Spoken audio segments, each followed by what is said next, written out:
நீதி கதைகள் டிவி. அது ஆத்த ஒட்டி இருக்கிற ஒரு சின்ன கிராமம். மலைகளுக்கு நடுவுல அழகா இருக்கிற அந்த கிராமத்துல இருக்கிற ஜனங்க எல்லாருமே அந்த ஆத்துல மீன் பிடிச்சுதான் வாழ்ந்துகிட்டு இருந்தாங்க. அந்த ஊர்ல நிறைய பேர் இரா வளர்ப்பும் செஞ்சுக்கிட்டு இருந்தாங்க. எப்பவும் போலவே காலையில அந்த ஊர் ஜனங்க எல்லாருமே அந்த ஆத்துக்கிட்ட வந்துட்டாங்க. மீன் பிடிக்கிறதுக்கு வலைகளை அவங்க தயார் பண்ணிக்கிட்டு இருக்கும் போது அந்த சத்தத்தை கேட்டு அங்க பக்கத்துலயே ஒரு வீட்டுக்குள்ள இருக்கிற ஒரு பாட்டி வெளியில வந்தாங்க. அந்த பாட்டியோட வீடு ஆத்துக்கு பக்கத்திலேயே இருந்துச்சு. அந்த பாட்டியோட பேர் என்னன்னு யாருக்கும் தெரியாது. எல்லாரும் அவங்கள பாட்டின்னு மட்டும்தான் கூப்பிடுவாங்க. எல்லாரும் பேசுற சத்தத்தை கேட்டு ஒரு குச்சியை பிடிச்சுக்கிட்டு பாட்டி அங்க வந்தாங்க. அப்பதான் அங்க இருந்த ராஜண்ணா அவங்க பேசுற சத்தத்தை கேட்டு தூங்க முடியாம வந்துட்டாங்களோ அப்படின்னு நினைச்சான். மன்னிச்சிடு பாட்டி, நாங்க சத்தம் போட்டு உன்னை தூக்கத்துல இருந்து எழுப்பிட்டோம் போலயே. அதுக்கு பாட்டி பதில் சொல்றதுக்கு முன்னாடியே பக்கத்துல நின்னுக்கிட்டு இருந்த ரத்னம் கொஞ்சம் கோவமா இப்படி சொன்னா. அதெல்லாம் ஒண்ணும் இல்ல, நாம வரதுக்கு முன்னாடியே இந்த பாட்டி எழுந்திருச்சிருப்பாங்க, நீ சும்மா வாயை மூடு. அப்ப ராஜண்ணா பக்கத்துல நின்னுக்கிட்டு இருந்த லிங்காவை பார்த்து, இப்பதான் பாட்டியை தடவை பாக்குறல்ல, பாட்டியை பத்தி கேள்விப்பட்டிருக்கியா? ஆத்தங்கரையோரமா இருக்கிற புத்திசாலி பாட்டி தானே? இந்த பாட்டி தான் அந்த பாட்டி. சரி, வேலையை முடிச்சுக்கிட்டு சீக்கிரம் போகலாம் வா அப்படின்னு எல்லாரும் வலையை எடுத்துக்கிட்டு ஆத்துக்குள்ள போனாங்க. மீன் பிடிச்சிட்டு எல்லாரும் கரைக்கு வரும்போது பாட்டி ஒரு குச்சியை பிடிச்சுக்கிட்டு நொண்டிக்கிட்டு அவங்க பக்கத்துல வந்தாங்க. தம்பி, ஒரே ஒரு மீன் கொடுப்பா. வந்துட்டியா? என்னடா இன்னும் வரலையே நினைச்சுக்கிட்டு இருந்தேன், அதுக்குள்ள வந்துட்ட. என்னை பத்தி தான் தெரியல ரத்தம் உனக்கு. மீன் இல்லைனா எனக்கு சாப்பாடு இறங்காது. ஏன் தெரியாது? என் வியாபாரம் பாதி நஷ்டமாவதுக்கு நீதான காரணமே. வேணும்னு பண்ணலையேம்மா. மீன் சாப்பிட்டு சாப்பிட்டு பழகி போச்சு. இப்போ மீன் இல்லைனா சாப்பாடு இறங்குறது இல்ல. இல்ல பாட்டி, இன்னைக்கு வலையில நிறைய மீனெல்லாம் ஒன்று மாட்டல, மீன் கொடுக்க முடியாது அப்படின்னு மீனை கொடுக்காம ரத்னம் அங்கிருந்து போயிட்டா. பாட்டி அவளை பார்த்துக்கிட்டு இருந்தாங்க. ரத்னத்துக்கும் பாட்டிக்கு நடந்த சண்டை ஊர்ல இருக்கிற எல்லாருக்குமே தெரியும். கொஞ்ச நாளைக்கு முன்னாடி ரத்னம் தினமும் பாட்டிக்கு ஒரு மீனை கொடுத்துக்கிட்டு இருந்தா. ஆனா அந்த வாய்ப்பை பயன்படுத்திக்கிட்டு பாட்டி ஒரு நாள் ரத்னம் பிடிச்சி வச்சிருந்த வலையில இருக்கிற மீனுங்கள்ல நிறைய மீனை எடுத்துக்கிட்டு போயிட்டாங்க. அத அங்க நின்று பார்த்துக்கிட்டு இருந்த சில பேர் ரத்னத்துக்கிட்ட போய் சொன்ன உடனே ரத்ன பாட்டிய கேள்வி கேட்டா. ஏன் பாட்டி, நான் தான் தினமும் ஒரு மீன் கொடுக்கறல, அப்படியே இன்னைக்கு இப்படி பண்ண? ஒரு மீன் ஒரு நாளைக்கு பத்த மாட்டேங்குதே, அதனாலதான் ஒரு 4 மீனை எடுத்துக்கிட்டு வந்தேன். நான் வியாபாரம் செய்ய வேணாமா பாட்டி? நான் வியாபாரம் பண்ணதானே என் குடும்பத்தை நான் பார்த்துக்க முடியும். அப்படி ரத்னம் நிக்க வச்சு குற்றவாளி மாதிரி பாட்டிய கேள்வி கேட்கறது பாட்டிக்கு பிடிக்கல. அவங்களுக்கு கொஞ்சம் வெக்கமாவும் இருந்துச்சு. ஆனாலும் மீன் சாப்பிடணும் அப்படிங்கிற விஷயத்துக்கு அவங்க அடிமையானதுனால எதுவும் பேசாம அமைதியா நின்னுட்டாங்க. அப்போ ரத்னம் ஒரு மீனை பாட்டிக்கிட்டயே விட்டுட்டு மிச்சம் 3 மீனையும் அங்கிருந்து எடுத்துக்கிட்டு போயிட்டா. அப்படி போகும்போது, இனிமே உன்னை நான் நம்ப மாட்டேன் பாட்டி அப்படின்னு சொல்லிட்டு அங்கிருந்து போயிட்டா. தப்பு பண்ண அப்படின்னு பாட்டிக்கு தெரிஞ்சாலும் கூட தினமும் ரத்னத்துக்கிட்ட போய் ஒரு மீன் கொடு அப்படின்னு கேக்குறத விடவே இல்லை. அவங்க யாரும் இலவசமா மீன் கொடுக்கலன்றதுனால அன்னையில இருந்து அவங்க கடன் பண்ண ஆரம்பிச்சாங்க. என்ன பாட்டி இங்க வந்திருக்க? அது என் தங்கத்தை அடகு வைக்கலான்னு வந்தேன். அப்படி என்ன தேவை பாட்டி வந்துச்சு உனக்கு? ஏதாவது இருக்காதா? சரி, எவ்வளவு வேணும் பாட்டி? ஒரு 100 ரூபாய் தான் கூடப்பா. அவ்வளோ பணம் உனக்கு எதுக்கு பாட்டி? கொடுப்பியா கொடுக்க மாட்டியா அதை சொல்லு, மத்ததெல்லாம் உனக்கு எதுக்கு? சரி சரி. ஆமா, அடகு வைக்க என்ன கொண்டு வந்த? இதோ அப்படின்னு கையில இருக்கிற ஒரு பித்தளை பாத்திரத்தை கொடுத்தாங்க. தாங்கன்னு சொன்ன? ஏதோ சும்மா அப்படி சொன்ன. இதுக்கு எவ்வளோ வரும் அப்படின்னு மனசுல நினைச்சுக்கிட்டு, முதல்ல இதுக்கு எவ்வளோ கிடைக்கும் அப்படின்னு சொல்லு. இதுக்கு 100 ரூபாய் வராது பாட்டி. இதோட விலை ஒரு 40 ரூபாய் இருக்கும், அவ்வளவுதான் வரும். சரியா பார்த்து சொல்லுப்பா. பல வருஷமா அது எங்க வீட்லயே இருக்கு, பார்க்க புதுசு மாதிரியே இருக்கும். மறுபடியும் ஒரு தடவை பார்த்து சொல்லு. எத்தனை தடவை பார்த்தாலும் இது பித்தளை பாத்திரம் தான் பாட்டி, இதுக்கு அதிக விலை இருக்காது. பார்த்து கூடப்பா, கொஞ்சம் 60 ரூபாவது கொடுக்க பாருப்பா. பண தேவை இப்ப எனக்கு ரொம்ப அதிகமா இருக்கு. வேணும்னா 50 ரூபாய் கொடுக்கறேன் பாட்டி, 60 ரூபாய் கொடுக்க முடியாது. அப்படி இல்லப்பா, உனக்கு புண்ணியமா போகட்டும், இன்னொரு 10 ரூபாய் சேர்த்து கொடுப்பா. உனக்காக 10 ரூபாய் ஏற்றி கொடுத்தேன், இன்னொரு 10 ரூபாய் ஏற்ற முடியாது. இந்த விஷயம் ஊருக்குள்ள தெரிஞ்சா அப்புறம் என்னால் வியாபாரம் செய்ய முடியாது. அட என்னப்பா நீ, ஊருக்காரங்க புரிஞ்சுப்பாங்க, ஒன்றும் ஆகாதுப்பா. அட நீ வேற பாட்டி, பண விஷயத்தில் எல்லாருமே ஒன்று தான், ஒத்துக்க மாட்டாங்க. உன்னை பற்றி சொல்லி சொல்லியே என்கிட்ட பணம் வாங்கிடுவாங்க. இன்னும் இவகிட்ட பேச முடியாதுன்னு சரி 50 ரூபா கொடுன்னு பாட்டி கேட்டாங்க. சரி 50 ரூபா கொடுக்குறேன், எத்தனை நாளுக்கு அப்புறமா பணத்தை திரும்ப கொடுக்கணும் அப்படிங்கிற விவரத்தை சொல்லி அந்த பாத்திரத்தை வாங்கிக்கிட்டான். பாட்டி சந்தோஷமா அந்த பணத்தை எடுத்துக்கிட்டு அங்கிருந்து போயிட்டாங்க. அன்னைக்கு அவங்க பட்னியா தான் படுத்தாங்க. ஆனா அடுத்த நாள் காலையில மீன் பிடிக்கிறவங்க பக்கத்துல போய் நின்னப்போ, பாட்டி உனக்கு சாப்பாடு போடுறதுக்கு நாங்க வேற விதமா யோசிச்சுக்கிட்டு இருக்கோம், இப்படி வந்து கேட்காத. அதை கேட்டு பாட்டிக்கு ஒண்ணுமே புரியாம அவங்க எல்லாரையுமே ஆச்சரியமா பார்த்து என்ன பேசிக்கிட்டு இருக்கீங்கன்னு கேட்டாங்க. நீ தினம் இப்படி வந்து கேட்குறது பிடிக்கல பாட்டி, அதான் நம்ம ஊர் வயசானவங்களுக்கெல்லாம் சாப்பாடு போட முடிவு பண்ணியிருக்கோம். அதை கேட்டதும் பாட்டிக்கு ரோசம் வந்து, ஒன்றும் தேவையில்லை, என்கிட்ட பணம் இருக்கு, நான் வாங்கியே சாப்பிட்டுக்கிறேன் அப்படின்னு கையில் இருக்கிற ஒரு 5 ரூபாய் எடுத்து கொடுத்து 2 மீன் கொடுன்னு கேட்டாங்க. இந்த பணம் எப்படி வந்துச்சு பாட்டி அப்படின்னு ரத்னம் கேட்டா. இது என்னோட பணம் தான் அப்படின்னு கோவமா சொன்னாங்க. சரி சரி, இந்த ரோசத்துக்கு ஒன்றும் குறைச்சல் இல்லைன்னு சொல்லிக்கிட்டு அந்த பாட்டிக்கிட்ட பணத்தை வாங்கி 2 மீனை கொடுத்தா. சரி அப்படின்னு சொல்லி பணத்தை கொடுத்துட்டு அந்த 2 மீனை வாங்கிக்கிட்டு வீட்டுக்குள்ள போனாங்க பாட்டி. இது எல்லாத்தையும் பார்த்துக்கிட்டு இருந்த ராஜண்ணா ஆச்சரியமா ரத்னத்துக்கிட்ட, 5 ரூபாய்க்கு 2 மீன் வராது சித்தி. பரவாயில்லடா, அவங்களுக்கு மீனோ எறாவோ இல்லைனா தினமும் சாப்பாடு இறங்காது, சாப்பிடட்டும் விடு. தினமும் அதையே சாப்பிட்டா ஒரு மாதிரி வெறுப்பா இருக்காதா? அது அவங்களுக்கு இருக்காதுடா, ஏன்னா சின்ன வயசுல எதுவுமே கிடைக்காம இருந்தப்போ இந்த மீனும் இறவும் தான் சாப்பிட்டுக்கிட்டு இருந்தாங்களாம். அதுக்கப்புறம் போக போக அது இல்லைன்னா அவங்களுக்கு சாப்பாடே இறங்குறது இல்ல. அப்படி அந்த பாட்டி அன்னையிலிருந்து ஒரு மாசம் வரைக்கும் அந்த பணத்தை வச்சு நிம்மதியா சாப்பிட்டாங்க. ஒரு நாள் மீன் வாங்கினா ஒரு நாள் இறா வாங்கி சமைச்சு சாப்பிட்டுக்கிட்டு இருந்தாங்க. அப்படியே 4 வார்த்தை நல்லபடியா பேசி ஏமாத்தி ரத்னத்துக்கிட்ட ஒரு நாள் இலவசமா மீன் வாங்கிக்கிட்டு இருந்தாங்க. அப்படி ஒரு மாசம் வரைக்கும் எந்த பிரச்சனையும் இல்லாம சாப்பிட்டுக்கிட்டு இருந்தாங்க. அதுக்கப்புறமா மறுபடியும் ஒரு பழைய பித்தளை சாமானை எடுத்துக்கிட்டு அந்த கடைக்காரர்கிட்ட போனாங்க. கடைக்காரர் அவங்கள பார்த்ததுமே, கடன் பணத்தை திரும்ப கொடுக்க வந்தியா பாட்டி? இல்லப்பா, இப்போ இந்த பாத்திரத்தையும் அடகு வச்சுக்கிட்டு பணம் கொடு, அடுத்த மாசம் 2த்தையும் பணம் கொடுத்து மூட்டுக்கிறேன். அந்த கடைக்காரர் அந்த பாத்திரத்தை பார்த்து, இதுக்கு ஒன்றும் வராது பாட்டி அப்படின்னு சொன்னான். ஆனா பாட்டி ரொம்பவும் வற்புறுத்தும் போது அந்த கடைக்காரன் கோவமா இப்படி சொன்னான், அடகு வச்சுக்கிட்டு இந்த பாத்திரத்துக்கு எதுவும் கொடுக்க முடியாது பாட்டி, பேசாம வித்துடு, கொஞ்சம் பணம் தரேன். அட என் வீட்டு பொருளை எப்படிப்பா நான் விற்கிறது, ஏன் இப்படியெல்லாம் சொல்ற? ஆமா ஆமா, அந்த பொருள் தங்கம் பாரு, இதோட மதிப்பு தங்கத்தை விட அதிகப்பா அப்படின்னு சொல்லி அந்த கடைக்கார கொடுத்த 30 ரூபாவை வாங்கிக்கிட்டு வீட்டுக்கு போனாங்க. அன்னைக்கு வாங்கின எறா வீட்டில் இருந்ததுனால அன்னைக்கு பாட்டி எதுவுமே வாங்கிக்கல. அதுக்கப்புறமா மறுபடியும் அடுத்த நாள் பணம் கொடுத்து கொஞ்சம் எறா வாங்கி சமைச்சு சாப்பிட்டாங்க. அப்படி அன்னைக்கு நல்லா வயிறார சாப்பிட்டுட்டு அங்க இங்கன்னு சுத்திக்கிட்டு வீட்டு வாசல்ல வந்து உக்காந்துக்கிட்டு இருந்தாங்க. அது சூரியன் அஸ்தமிக்கிற நேரம். சூரியனை பார்த்து தினமும் நாள் இப்படிதான் நல்லபடியா இருக்கணும் அப்படின்னு வேண்டிக்கிட்டு உள்ள போயிட்டாங்க. இப்படியே நாட்களும் போய்கிட்டு இருந்துச்சு. பணமும் தீந்து போச்சு. ஊர்ல சில பேர் இதை பத்தி பேசிக்கிட்டு இருந்தாங்க. சில பேர் ஐயோ பாவம்னு நினைச்சாங்க. சில பேர் கோவமா அந்த வயசான பாட்டி இன்னும் மாற மாட்டாங்களா அப்படின்னு கேட்டுக்கிட்டு இருந்தாங்க. ஆனா இன்னும் சில பேர் பாவம் அவங்க பழக்கத்தை அவங்களால மாத்திக்க முடியல அப்படின்னு வருத்தப்பட்டாங்க. அதுக்கப்புறம் ஊர்ல எல்லாரும் ஒரு முடிவு பண்ணாங்க, வயசானவங்க எல்லாருக்குமே இலவசமா சாப்பாடு போடணும் அப்படின்னு. அது பாட்டிக்காக தான் செய்யணும் அப்படின்னு தெரியாம இருக்கிறதுக்காக ஊரு முழுக்க அவங்க தண்டோரா போட்டாங்க. பாட்டியோட வீட்டுக்கிட்டே போய் தண்டோரா போட்டாங்க. முத நாள் பாட்டி சாப்பிட போல. ஆனா அன்னைக்கு என்ன சாப்பாடு போட்டாங்கன்னு பக்கத்து வீட்டு பொம்பளை கிட்ட கேட்டாங்க. பாட்டி இன்னைக்கு சாப்பாடு மீன் குழம்பு போட்டாங்க. அப்படியா, நல்லா இருந்துச்சா? நீ செய்யற அளவுக்கு நல்லா இருக்கல, ஆனா பரவாயில்ல, சாப்பிட்றது கொண்டு குறை இல்ல. சாப்பாடு போடணும்னு நினைக்கிறவங்க சுவையா போடணும்னு நினைக்க கூடாதா அப்படின்னு சத்தமா சொன்னாங்க.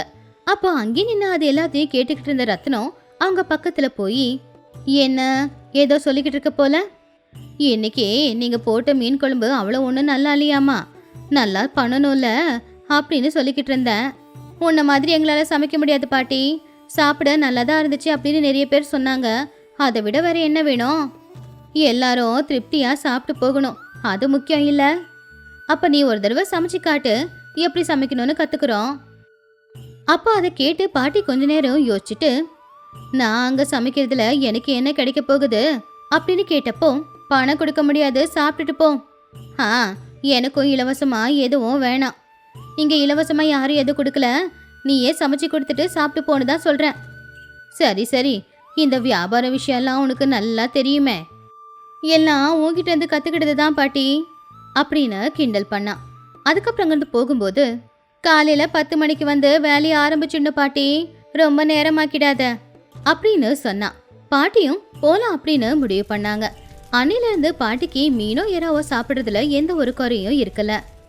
அதுக்குன்னு அவங்க கடனும் வாங்கல.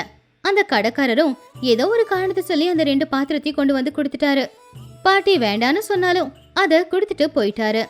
இலவசமா வர்றது எதுவும் வேண்டான்னு சொல்லி ரொம்பவும் ரோசத்தோட கடைசி வரைக்கும் அப்படியே இருந்தாங்க. எல்லாருக்கும் சமைச்சு போட்டுட்டு அதுக்கப்புறமா அவங்களும் அங்கேயே சாப்பிட்டுக்கிட்டு சந்தோஷமா இருந்தாங்க. சீதாபுரம் அப்படிங்கிற ஊர்ல பீமையா அப்படிங்கிற ஒருத்தர் இருந்தாரு. பீமையாவுக்கு பொண்டாட்டி தேவி, புள்ள ராஜு, பொண்ணு லக்ஷ்மி இருந்தாங்க. தேவி, பாத்தியா, இந்த மழை நிக்க மாட்டேங்குது. எனக்கு பயமா இருக்கு. விளைச்சல் எல்லாம் மூழ்கி போயிடுமோன்னு பயமா இருக்கு. மழை வரலனாலும் கஷ்டம், அதிகமா வந்தாலும் கஷ்டம். ஆமாங்க, நீங்க சொல்றது உண்மைதான். கொஞ்சமா மழை பெஞ்சதுனா எந்த பிரச்சனையும் இல்ல, அதிகமா மழை பெஞ்சதுனால நாம இப்ப கஷ்டப்பட வேண்டியதுதான். ஆமா, ராஜு எங்க? வயலுக்கு போயிட்டானா? காலையிலேயே அவன் வயலுக்கு போயிட்டாங்க. எப்படி வருவானோ என்னவோ, எனக்கு தெரிஞ்சு மழையில நனைஞ்சுக்கிட்டு தான் வருவான். அதுக்குள்ள மழை அதிகமாயிக்கிட்டு இருந்துச்சு. யாரோ கதவு தட்டுற சத்தம் கேட்டுச்சு. யாரடா அது அப்படின்னு தேவி கதவை திறந்து பார்த்தாங்க. ஐயோ, என்ன இது, இப்படி மழையில நனைஞ்சுக்கிட்டு இருக்கீங்க? வாங்க, 2 பேரும் உள்ள வாங்க. பசங்களை கூட்டிக்கிட்டு வரலையா? சித்தி, நாங்க மட்டும்தான் வந்தோம். என்னவோ இன்னைக்கு உங்களை பார்க்கணும் போல தோணுச்சு, அதனால காலையில வீட்ல இருந்து கிளம்பிட்டோம். எங்களுக்கு துணையா மழையும் வந்துருச்சு, அதான் 2 பேரும் இப்படி நனைஞ்சு போயிட்டோம். பசங்க பள்ளிக்கூடத்துக்கு போயிருக்காங்க. உங்களை பார்த்து ரொம்ப நாள் ஆச்சுல்ல, அதான் நானும் என் புருஷனும் உங்களை ஒரு எட்டு பார்த்துட்டு போலாம் அப்படின்னு வந்தோம். எனக்கு ரொம்ப பசிக்குது சித்தி, சீக்கிரமா சமையல் பண்ணுங்க. உங்க சமையல் சாப்பிட்டு ரொம்ப நாள் ஆச்சு. நீங்க எப்ப எங்க வீட்டுக்கு வந்தாலும் சந்தோஷம்தான். ஆனா இந்த மழையில இவ்வளோ கஷ்டப்பட்டு. இதுல என்ன சித்தப்பா கஷ்டம் இருக்கு? பிடிச்சவங்கள பார்க்க வர்றதுல என்ன கஷ்டம் இருக்க போகுது? அப்பதான் அங்க ராஜு வந்தான். அக்கா, நீ ஏன் வந்திருக்க? முன்னாடியே சொல்லியிருந்தா ஆள் அனுப்பி இருப்பேனே, இப்படி சொல்லாம வந்திருக்க? சரிடா, அப்படின்னா நான் இப்பவே கிளம்புறேன். மறுபடியும் போய் உனக்கு செய்தி அனுப்புறேன், நீ வண்டி அனுப்பு, அப்புறமா வரேன். சீதா சொன்னதை கேட்டு எல்லாருமே சிரிச்சாங்க. அதுக்கப்புறம் எல்லாரும் ஒன்னா உட்காந்து சாப்பிட ஆரம்பிச்சாங்க. சித்தி, கேக்க மறந்துட்டேன், இங்க சூழ்நிலையெல்லாம் எப்படி இருக்கு? ஆமா, உங்க அண்ணன் வந்தாரா? அதான் என்னோட மாமா பாக்க வந்தாரா? அன்னைக்கு ஏதோ உங்களுக்குள்ள சண்டை நடந்துச்சு, அப்ப கோச்சுக்கிட்டு போன மனுஷன்ல. அது வரை ஞாபகப்படுத்திட்டியா? அன்னைக்கு போன அண்ணன் இன்னும் என்கிட்ட ஒரு வார்த்தை கூட வந்து பேசல. அப்படி நான் என்ன தப்பு பண்ணிட்டேன்? அதெல்லாம் விடு சீதா, இந்த மழை காலத்துல சொந்தக்காரங்க வர்றதே அதிசயம். ஆனா நீ வந்திருக்க, எவ்வளோ பாசம் இருந்திருந்தா எங்களை பார்க்க வந்திருப்ப. இப்ப எதுக்கு அந்த விஷயம் எல்லாம்? அன்னைக்கு என்னதான் சண்டை நடந்துச்சு? இந்த சண்டையில யாருடைய தப்பு இருக்கு? பிரிஞ்சு போற அளவுக்கு அப்படி என்ன பெரிய பிரச்சனை? என்ன பண்றது, எல்லா நேரமும் ஒரே மாதிரி இருக்காது இல்லையா? எப்பவுமே உறவுகளுக்குள்ள சண்டை வர்றது பணத்தாலதான். அப்படிதான் நாங்களும் தூரமானோம். கவலைப்பட சித்தி, மறுபடியும் ஒன்னா சேர்ந்துருவீங்க. மழை அதிகமா பெஞ்சுக்கிட்டு இருந்துச்சு. அப்பா, விடாம மழை பெஞ்சதால பக்கத்து ஊருக்கு போற வழியெல்லாம் தண்ணியில மூழ்கிடுச்சான். இப்ப நம்ம ஊர்ல இருக்கிற யாருமே இங்கிருந்து வெளியில போக முடியாது. இப்ப நாம எதுவும் செய்ய முடியாதுடா. எல்லாரும் நல்லா இருக்கணும் கடவுளேன்னு அந்த கடவுள்கிட்ட வேண்டிக்கிறத தவிர. இப்படி சில நாட்களும் போச்சு. ஒரு நாள் லக்ஷ்மி ராமையா கிட்ட, என்னங்க, நாளைக்கு எங்க அண்ணன் நம்ம வீட்டுக்கு வராராமா, அதுவும் குடும்பத்தோட வராராமா. எனக்கு ரொம்ப சந்தோஷமா இருக்குங்க. என் மேல இருந்த கோவம் எல்லாம் போயிடுச்சு போல. அப்படியா? இத கேட்கும்போது சந்தோஷமா இருக்கு. நல்லதா போச்சு. அவங்க வந்த நேரம் மழை இல்லாம இருந்தா நல்லாதான் இருக்கும். அவங்க வந்தா வீட்ல தங்க இடம் பத்தாது, கொஞ்சம் பெரிய வீடா இருந்திருந்தா நல்லா இருந்திருக்கும். சரி சரி, இன்னைக்கு நான் வீட்டை பெருசா கட்டிடுறேன். உங்க அண்ணன் குடும்பம் வந்தா சந்தோஷமா இருக்கட்டும். என்னங்க இப்படி சொல்றீங்க? இப்படி பேசாம வேற எப்படி பேச சொல்ற? இத்தனை வருஷமா நம்ம வீடு சின்னதா இருக்குன்னு நீ சொன்னதில்ல. ஆனா இப்போ உன் அண்ணன் குடும்பம் வரப்போகுதுங்கிறதால வீடு சின்னதா தெரியுதா? ராமையா சொன்னதை கேட்டு தேவி சிரிச்சாங்க. அடுத்த நாள் ராமையா தேவி கிட்ட இப்படி சொன்னாரு. என்ன லக்ஷ்மி, மழை இப்படி பெய்யுது, அதுவும் இன்னைக்கு போய் இப்படி பெஞ்சுக்கிட்டு இருக்கே. உங்க அண்ணன் குடும்பம் எப்படி வருவாங்க? அதுக்குள்ள தேவியோட அண்ணன் குடும்பத்தோட சேர்ந்து அங்க வந்தாரு. தங்கச்சி, நல்லா இருக்கியாமா? மாப்பிள்ள எப்படி இருக்கீங்க? உங்களை பார்த்து ரொம்ப நாள் ஆச்சு. அண்ணன், எனக்கு ரொம்ப சந்தோஷமா இருக்குண்ணே. நீ மறுபடியும் என்ன வந்து பார்த்து இப்படி பேசுவேன்னு நான் கனவுல கூட நினைச்சு பார்த்தது இல்லைன்னு. இவ்வளவு மழையில எப்படின்னா வந்த? என்ன மன்னிச்சிடுமா, இத்தனை நாளா நான் உன்கிட்ட பேசாம இருந்துட்டேன். ஆனா இனி நீ கவலைப்பட தேவையில்லை. நாம இனி ஒன்னா தான் இருக்க போறோம். பரவாயில்ல, நீங்க வந்தது சந்தோஷமா இருக்கு. என் பொண்டாட்டி முகத்துல இப்பதான் சந்தோஷத்தை பார்க்கறேன். சில உறவுகள் அப்படித்தான், என்னதான் மனஸ்தாபம் வந்தாலும் கடைசியில ஒரு நாள் ஒன்னா சேர்ந்துடுவாங்க. ஆனா இவ்வளவு மழை பெய்யுதே, வழியெல்லாம் அடிச்சுக்கிட்டு போச்சு. நாங்க எப்படி வந்தீங்க? வர வழி எது இருந்துச்சு? அதுவாமா, மனசு வச்சா வழி பிறக்க போகுது. உன்னை பார்க்கணுங்கிற ஆசை என்ன அப்படியே கூட்டிக்கிட்டு வந்துடுச்சு. அப்ப அவருடைய மனைவியான சாந்தி, ஆசையும் இல்ல ஒண்ணும் இல்ல, ஒரு படகு எடுத்துக்கிட்டு தான் வந்தாரு. இந்த நேரத்துல போயாகணுமான்னு எல்லாரும் கேட்டதுக்கு என் தங்கச்சி இன்னைக்கே பார்த்தாகணும் அப்படின்னு அடம் பிடிச்சுல வந்தாரு. ஓ அப்படியா? அதான் நானும் நினைச்சேன். ஆமா மச்சான், இத்தனை நாளா நீங்க என்ன பண்ணிக்கிட்டு இருந்தீங்க? அன்னைக்கு எனக்கு பண தேவை இருந்துச்சுன்னு தான் உங்ககிட்ட வந்தேன். ஆனா நீங்க என்கிட்ட பணம் இல்லைன்னு சொல்லிட்டீங்க. அன்னைக்கு நான் கொஞ்சம் கூட முன்ன பின்ன யோசிக்காம உங்களை விட்டுட்டு போயிட்டேன். ஆனா அன்னைக்கு உங்களோட நிலைமை எப்படி இருந்துச்சுன்னு நான் கொஞ்சம் கூட யோசிக்கல. ஆனா சில நாட்களுக்கு அப்புறம் நீங்க கொஞ்சம் கொஞ்சமா பணத்தை சேர்த்து என் பொண்டாட்டி சாந்தி கிட்ட கொடுத்துருக்கீங்க. அதை என்கிட்ட சொல்லக்கூடாதுன்னு சொல்லிட்டீங்க. ஏன் அப்படி செஞ்சீங்க? எல்லா மனுஷங்களுக்கும் கோபம் வரும். அந்த சூழ்நிலைய நாம தான் புரிஞ்சுக்கணும். அன்னைக்கு உங்களுக்கு கோபம் வந்துச்சு, ஏன்னா உங்க நிலைமை அப்படிப்பட்டது. அன்னைக்கு நாங்க சொன்னாலும் நீங்க கேட்குற நிலைமையில இல்ல. பரவாயில்ல, எப்படியும் தானா கோபம் குறைஞ்சிடும். கொஞ்ச நாள் பொறுமையா இருக்கலான்னு தான் நாங்க விலகி வந்துட்டோம். அன்னைக்கு நீங்க பணம் கொடுத்ததுக்கு அப்புறமா என்னோட வியாபாரம் மறுபடியும் நல்லா வளர ஆரம்பிச்சது. எல்லாத்துக்கும் காரணம் உங்க தங்கச்சி தான். அண்ணன் வியாபாரம் நல்லபடியா நடக்கணும்னு தான் அவ பணத்தை ஏற்பாடு பண்ணி கொடுத்தா. சும்மா கொடுக்கல, அவளுடைய நகைகள் எல்லாத்தையுமே அடகு வச்சு தான் பணத்துக்கு ஏற்பாடு பண்ணா. அது மட்டும் இல்ல, பணத்தை கொடுத்து அந்த நகைகளை மீட்டுக்கிட்டு வானா உங்க தங்கச்சி கேட்கறதில்ல. எங்க அண்ணன் வந்து பாசமா மீட்டு கொடுப்பாருன்னு சொல்றா. அப்ப ஒரு சத்தமா சிரிச்சு, எனக்கு தெரியும், அதனாலதான் அந்த நகைகளை நானே மீட்டு கொண்டு வந்தேன். என் தங்கச்சி மனசு எனக்கு தெரியாதா? பாத்தீங்களா எங்க அண்ணன் மறக்கவே இல்ல. எப்போ எங்க அண்ணனையும் என்னையும் ஏதாவது ஒண்ணு சொல்லிக்கிட்டே இருப்பீங்கல்ல. பாத்தீங்களா உங்க தங்கச்சி பேச்ச மாத்துற விதத்தை? ராமையா சொன்னதை கேட்டு எல்லாரும் சிரிச்சாங்க. மழை நிக்கிற மாதிரி தெரியல, என்ன பண்றது? நான் ரொம்ப சந்தோஷமா தான் இருக்கேன். இப்படி சுத்தமான மழையில இப்படி சுத்தமான மனசோட இருக்கிற என் தங்கச்சி கூட இருக்கிறது எனக்கு ரொம்ப சந்தோஷம்தான். மழை காலத்துல சொந்தக்காரங்க வந்தா எப்படி இருக்குங்கிறத நான் உங்க மூலமா இப்ப பாத்துக்கிட்டு இருக்கேன். ராஜு, மழை விட்டா மாதிரி இருக்கு, வா வயலுக்கு போயிட்டு வரலாம். சரிங்க மாமா, வாங்க போகலாம். நீங்க போயிட்டு வர்றதுக்குள்ள நான் மீன் குழம்பு செஞ்சு வச்சிடுறேன். அப்படி ராஜு அவங்க மாமாவை கூப்பிட்டுக்கிட்டு வயலுக்கு போயிட்டு வீட்டுக்கு வந்தான். தங்கச்சி, நீ சமைக்கிற சமையலோட மனம் ஊர் எல்லா வரைக்கும் வருது தெரியுமா? இல்லையே, வீட்டு வாசலை கூட தாண்டி வராதுன்னு நான் நினைக்கிறேன். அப்படியா? சரி, இன்னைக்கு மீன் குழம்பு உங்களுக்கு கிடையாது. ஐயோ, அப்படி மட்டும் சொல்லாத. மீன் குழம்பு சாப்பிடாம இருக்க முடியாது. அது கேட்டு எல்லாரும் சிரிச்சாங்க. தங்கச்சி, சமையல் ரொம்ப நல்லா இருக்கு. எவ்வளோ நாளாச்சு உன் கையால சாப்பிட்டு. அண்ணா, வயிறார சாப்பிடுண்ண. நமக்குன்னு ஒரு உறவு இருக்கிறது ரொம்ப நல்ல விஷயம்தான் இல்ல? ஆமா ஆமா, உறவுகளை தள்ளி வைக்க கூடாது. கூடி வாழ்ந்தா கோடி நன்மைன்னு பெரியவங்க சொல்லியிருக்காங்க. அது பொய் இல்ல, உண்மைன்னு இப்பதான் புரியுது. இந்த கதையில இருக்கிற நீதி என்னன்னா, உறவுகளுக்குள்ள சின்ன சின்ன சண்டைகள் வரலாம், ஆனா அது நிரந்தரம் இல்ல.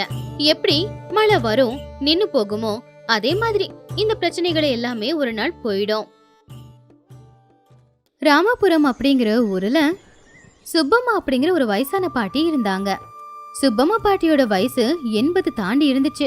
சுப்பம்மாவுக்கு மாசம் மாசம் பென்ஷன் பணம் வந்தாலும் கூட அவங்க வைக்கிற அந்த கோழி குழம்பு அந்த ஊர்ல இருக்கிற எல்லாருக்குமே ரொம்ப பிடிக்கும்ன்றதுனால எல்லா நாட்களும் அந்த கோழி குழம்ப செஞ்சு வித்துக்கிட்டு இருந்தாங்க. அதுலயும் அந்த ஊரோட தலைவர் அந்த கோழி குழம்ப சாப்பிடுறதுக்கு 2 நாளைக்கு ஒரு தடவையாவது வந்துட்டு போவாரு. அந்த அளவுக்கு சுப்பம்மா வைக்கிற கோழி குழம்பு ரொம்ப பிரபலமா இருந்துச்சு.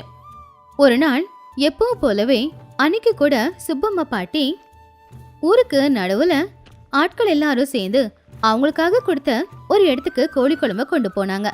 வீட்டுல செஞ்சு கொண்டு வந்த கோழி குழம்பு சூடா இருக்கிறதுக்காக அடுப்புல அவங்க அந்த குழம்ப வச்சுக்கிட்டு இருந்தாங்க. அப்படியே அடுப்புல குழம்ப வச்சுட்டு அந்த பக்கமா வரவங்க போறவங்க அந்த அம்மா கிட்ட பேசிக்கிட்டு இருந்தா அவங்க எல்லார்கிட்டயுமே அந்த அம்மா சிரிச்சு பேசிக்கிட்டு இருந்தாங்க. ஏம்மா, நேத்து தானே உடம்புக்கு கொஞ்சம் முடியலன்னு, இன்னைக்கு இந்த கோழி குழம்பு விற்கலன்னா பூகம்பம் வந்துருமா என்ன? இப்போ கொஞ்சம் உடம்புக்கு பரவாயில்லம்மா, எழுந்திருக்க முடியாதுன்னு தான் நினைச்சேன். ஆனா காலையில எழுந்திருக்கும் போது சோர்வு எல்லாமே போயிடுச்சு. சரி சரி விடு. ஆமா, நம்ம ஊரோட தலைவர் இன்னும் வரலையே. ஏற்கனவே வந்து 2 நாள் ஆச்சே, கணக்குப்படி இன்னைக்கு வரணுமே. அவரு ஊருக்கு தலைவர், நிறைய வேலை இருக்கும், முடிஞ்சா வருவாரு. அப்படி அவங்க 2 பேரும் பேசிக்கிட்டு இருக்கும் போதே ஒரு சின்ன பொண்ணு அந்த பக்கமா நடந்துக்கிட்டு பாட்டியோட கடைக்கு வந்துச்சு. பாட்டி, எனக்கு கொஞ்சம் கோழி குழம்பு சோறு தரியா? தரேன். அதுக்கு முன்னாடி உன் பேர் என்ன சொல்ல? என்னோட பேரு வள்ளி. ஓ, பேரு ரொம்ப லட்சணமா இருக்கே. இந்தா, நீ கேட்ட கோழி குழம்பும் சோறும். கவலைப்படாம சாப்பிடு, வேணும்னா இன்னும் கேளு, நான் கொடுக்கறேன். சரியா பாப்பா? சரி பாட்டி. அப்படி சுப்பம்மா பாட்டி சாப்பாடு போட்டு கொடுத்ததும் வள்ளி அதை உட்காந்து சாப்பிட்டுக்கிட்டு இருந்தா. அதை பார்த்துக்கிட்டு இருந்த ரத்னம் வள்ளி கிட்ட இப்படி கேட்டா, பாப்பா கொஞ்சம் மெதுவா சாப்பிடு, அப்புறம் சாப்பாடு தொண்டையில அடிச்சுக்க போகுது. சுப்பம்மா பாட்டி உடனே தண்ணியை கொண்டு வந்து கொடுத்தாங்க. சாப்பாடு சாப்பிட்டதுக்கு அப்புறமா வள்ளி எதுவும் பேசாம சுப்பம்மா பாட்டியை ரொம்ப ஏக்கமா பார்த்துக்கிட்டு இருந்தா. அது விஷயம் என்னன்னா, பாப்பா கிட்ட பாட்டிக்கு கொடுக்க பணம் இல்ல. அந்த விஷயத்த பாட்டிக்கிட்ட எப்படி சொல்றதுன்னு தெரியாம அமைதியா அவ நின்னு பார்த்துக்கிட்டு இருந்தா. பணம் இல்லையா? சுப்பம்மாவுக்கு அது ஏற்கனவே தெரியும். ஆனா வள்ளி என்ன பண்றான்னு பாக்குறதுக்காக அமைதியா இருந்தாங்க. பாட்டி, என்கிட்ட இப்ப பணம் இல்ல, நான் நாளைக்கு கொண்டு வந்து கொடுக்கட்டா? நாளைக்கு வந்து நான் இங்கேயே சாப்பிடுறேன், அப்ப 2 நாளைக்கு சேர்த்து பணத்தை நான் கொடுத்துடுறேன். பாட்டி அதை கேட்டு சிரிச்சுக்கிட்டே, பரவாயில்லம்மா, நீ சாப்பாடுக்கு பணம் கொடுக்க வேண்டிய அவசியம் இல்லை. உன் நண்பர்கள் கூட நீ வா, சாப்பாடு சாப்பிட்டு போங்க. சரி பாட்டி. அப்படி சொல்லி வள்ளி அங்கிருந்து போயிட்டான். இதை எல்லாத்தையும் பார்த்துக்கிட்ட ரத்னம், நீ இனி திருந்த மாட்ட அப்படின்னு சொல்லிட்டு போயிட்டான். கொஞ்ச நேரத்துல ஆகாயத்துல மேகங்கள் எல்லாம் இருட்ட ஆரம்பிச்சுது. நல்ல காத்தும் வீசிக்கிட்டு இருந்துச்சு. சரியா அந்த நேரத்துலதான் அது வரைக்கும் வரல அப்படின்னு நினைச்சுக்கிட்டு இருந்த அந்த ஊரோட தலைவர் அங்க வந்தாரு. என்ன சுப்பம்மா, வியாபாரம் எப்படி போய்கிட்டு இருக்கு? நல்லதான் நடந்துகிட்டு இருக்கு தலைவர் ஐயா, நீங்க எப்படி இருக்கீங்க? எனக்கு என்ன, நம்ம ஊர் ஜனங்க புண்ணியத்துல நல்லா தான் இருக்கேன். தலைவர் பக்கத்துல இருந்த கடைக்காரன் கிட்ட பேசிக்கிட்டு இருக்கும்போது சுப்பம்மா பாட்டி ஆகாயத்தை பார்த்து, இன்னைக்கு மழை வர மாதிரி தான் இருக்கு அப்படின்னு நினைச்சாங்க. அதுக்கப்புறமா பக்கத்துல இருக்கிற ஒரு இலையை எடுத்து அதுல சாப்பாடும் கோழி குழம்பையும் ஊத்தி வச்சாங்க. சீக்கிரமா சாப்பிடுங்க தலைவரையா, மழை வர மாதிரி இருக்கே. சரி சுப்பம்மா, இவ்வளோ நல்ல குழம்ப சாப்பிட ரொம்ப நேரம் எடுக்குமா என்ன? 1 நிமிஷத்துல சாப்பிடுவேன். அப்படி கொஞ்ச நேரத்திலேயே அங்க மழை பெய்ய ஆரம்பிச்சதுனால தலைவர் கொஞ்சம் மழையில நனையாம இருக்கிறதுக்காக உள்ள வந்து நின்னு சாப்பிட்டுக்கிட்டு இருந்தாரு. அவங்க 2 பேரும் பேசிக்கிட்டு சாப்பிட்டுக்கிட்டு இருக்கும்போது பக்கத்துல இருக்கிற கடையில ஒரு தாய் புள்ளி மழையில நனைஞ்சுக்கிட்டு இருந்தாங்க. அதை பார்த்து சுப்பம்மா பாட்டி அவங்களையும் உள்ள வர சொன்னதுனால அவங்க உள்ள வந்து நின்னுக்கிட்டு இருந்தாங்க. அப்போ பக்கத்துல இருக்கிற தலைவர் அவங்க புதுசா இருக்காங்களே அப்படின்னு யாரு என்ன ஏதுன்னு அவங்க கிட்ட விசாரிச்சுக்கிட்டு இருந்தாரு. அட கொஞ்சம் இருங்க தலைவரையா, பாவம் 2 பேரும் மழையில நனைஞ்சு உடம்பெல்லாம் நடுங்கிக்கிட்டு இருக்காங்க. சரி சுப்பம்மா, அவங்களுக்கு உடம்பு துடைக்க எதனா கொடு. அட ஆமால, மறந்தே போயிட்டேன், இருமா நான் போய் துணி எடுத்துட்டு வரேன் அப்படின்னு அவங்களுக்கு தலையை துடைக்க துணி கொண்டு வந்து கொடுத்துட்டு, உன் பேர் என்னம்மா அப்படின்னு கேட்டாங்க. என் பேரு தங்கம்மா, எங்களுக்கு இடம் கொடுத்ததுக்கு ரொம்ப நன்றிம்மா. அதெல்லாம் ஒன்றும் பரவாயில்லம்மா, தலையை நல்லா தோட்டு, இல்லைனா சளி பிடிச்சிட போகுது. அதுக்கப்புறமா அந்த சின்ன பையன் கிட்ட போய் உன் பேர் என்னப்பா அப்படின்னு கேட்டாங்க. என் பேரு ராஜு அப்படின்னு பொறுமையா சொன்னான். உனக்கு பசிக்குதாப்பா? அது கேட்டு ராஜு எதுவுமே சொல்லல. என்கிட்ட கோழி குழம்பும் சூடா சாப்பாடும் இருக்கு, சாப்பிட்றியா? வேணாம்மா, நாங்க கிளம்பிடுறோம். இந்த மழையில எங்க போறீங்க? மழை நிக்கிற வரைக்கும் இங்கேயே இருங்க. சுபம்மா, சரி நான் கிளம்புறேன். ஐயா, இந்த மழையில நீங்க மட்டும் எப்படி போவீங்க? மழை விட்டதுக்கு அப்புறமா போலாம்ல? இல்ல சுபம்மா, போகணும், முக்கியமான வேலை இருக்கு. அப்படின்னு பாட்டிக்கு பணத்தை கொடுத்துட்டு அவர் அங்கிருந்து போயிட்டாரு. சாப்பாடு போடுறேன், 2 பேரும் சாப்பிடுங்கம்மா. என்கிட்ட பணம் இல்லம்மா. நான் உங்ககிட்ட சாப்பாட்டுக்கு பணம் எதுவுமே கேட்கலையேம்மா. முதல்ல 2 பேரும் சாப்பிடுங்க. அப்படி அவங்க 2 பேருக்கும் சாப்பாடு போட்டு கொடுத்தாங்க. நீங்க 2 பேரும் இந்த ஊருக்காரங்க இல்லையே, எங்க இருந்து வரீங்க? ஆமாம்மா, நான் பக்கத்து ஊர்ல இருந்து வரேன். ஏதாவது வேலை கிடைக்குமோ அப்படின்னு தான் இந்த ஊருக்கு வந்திருக்கேன். அப்படியா? சரி சரி, கவலைப்படாம சாப்பிடுமா, உனக்கு இங்க வேலை கிடைச்சிடும். சரிம்மா அப்படின்னு சொல்லி தங்கம்மா சாப்பாடு சாப்பிட்டுக்கிட்டு இருந்தாங்க. அப்புறமா சுப்பம்மா பாட்டி ராஜுவை மடியில உட்கார வச்சு சாப்பாடு ஊட்டிக்கிட்டு இருந்தாங்க. அப்படியே 2 பேருமே கொஞ்ச நேரத்துல சாப்பிட்டு முடிச்சிட்டாங்க. ரொம்ப நன்றிம்மா, இலவசமா சாப்பாடு போட்டதுக்கு ரொம்ப நன்றி அப்படின்னு கையெடுத்து கும்பிட்டு நன்றியை தெரிவிச்சா. மழையில உங்களை நனையிறத பார்த்துட்டு எப்படிம்மா நான் அப்படியே விட முடியும்? அதான் கூப்பிட்டு சாப்பாடு போட்டேன். ரொம்ப நன்றிம்மா. அப்படி எல்லாருமே உட்காந்து பேசிக்கிட்டு இருந்தாங்க. ராஜுவும் சிரிச்சுக்கிட்டு இருந்தான். கொஞ்ச நேரத்துல மழையும் நின்று போச்சு. அதனால அவங்க 2 பேரும் அங்கிருந்து கிளம்பிட்டாங்க. சுப்பம்மாவும் அவங்கள பார்த்து சந்தோஷப்பட்டாங்க. மதியம் நேரமும் ஆயிடுச்சு. இதுக்கப்புறம் வீட்டுக்கு போலான்னு சொல்லி கொஞ்சம் இருக்கிற சாப்பாடு குழம்பு எல்லாத்தையும் கட்டி எடுத்துக்கிட்டு வீட்டுக்கு கிளம்புனாங்க. அப்படி பாட்டி வீட்டுக்கு போற நேரத்துல அந்த ஊருக்கு பெரியவர் ஒருத்தர் ஊஜனங்க கிட்ட பேசிக்கிட்டு இருந்தாரு. அப்போ சுப்பம்மா பாட்டிய பார்த்து, சுபம்மா, நல்லா இருக்கீங்களா? எனக்கு என்னங்கய்யா, நான் நல்லா தான் இருக்கேன். நீங்களும் நல்லா இருக்கீங்கன்னு நினைக்கிறேன். நான் நல்லா தான் இருக்கேன். ஆனா கொஞ்ச நாளா என் பொண்டாட்டிக்கு உடம்பு முடியாம இருக்கு. ஏதாவது வைத்தியம் சொல்றீங்களா? அம்மாவுக்கு என்னங்கய்யா ஆச்சு? அவளால எந்த வேலையும் செய்ய முடியல சுப்பம்மா. அடிக்கடி உடம்பு முடியலன்னு படுத்த படுக்கையாயிடுறா. நாட்டு வைத்தியம் பண்ணிக்கிட்டு தான் இருக்கேன். வீட்டு வேலைக்கு யாருன்னா இருந்தா நல்லா இருக்கும். ஒன்றும் கவலைப்படாதீங்க ஐயா. வீட்டு வேலை தேடி யாராவது வந்தாங்கன்னா உங்க வீட்டுக்கு வர சொல்லி நான் சொல்லி அனுப்புறேன். ரொம்ப நன்றி சுப்பம்மா. உங்ககிட்ட வந்து எப்ப பேசினாலும் என் பிரச்சனை எல்லாம் தீந்தா மாதிரி தான் இருக்கு. நல்லதுங்க ஐயா, நான் வரேங்க ஐயா. சரிம்மா. அப்போ சுப்பம்மா வீட்டுக்கு போய்கிட்டு இருக்கும்போது கடையில பார்த்த தங்கத்தை மறுபடியும் பார்த்தா நல்லா இருக்கும்னு நினைச்சாங்க. அப்படி அவங்க யோசிச்சுக்கிட்டே வீட்டுக்கு போகும்போது அவங்க வீட்டு வாசல்ல அவங்க தம்பியான ரங்கையா உட்காந்துக்கிட்டு இருந்தான். அவனை பார்த்து, என்னடா ரங்கையா, இப்பதான் வரியா?